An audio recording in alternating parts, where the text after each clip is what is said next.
నడవాలమ్మా. ఇవి పట్నం రోడ్లు కాదు, పల్లెటూరు పంట పొలాలు. మీరు నా పక్కనే ఉన్నారు కదండి, నాకేం భయం లేదు. సరేపో.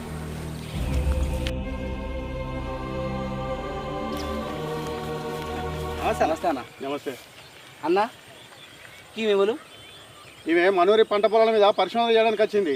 ఈమెకు దగ్గర నేనే చూపిస్తానా. ఈమె పేరు ప్రియా. అవునా? మరి మీ ఇంట్లో ఉన్న మనిషి ఎవలే? ఆ మనిషి కూడా పొలాల గురించి తెలుసుకోవడానికి వచ్చింది కావచ్చురా. అవునరు. మరైతే ఆ మనిషి కూడా గీడికి రావాలి కదనే, ఇంట్లో ఏం చేస్తాండే? అంటే ఈమెకేమో అన్న చూపిస్తాడు, ఆయనకేమో వదిన చూపిస్తుంది కావచ్చురా.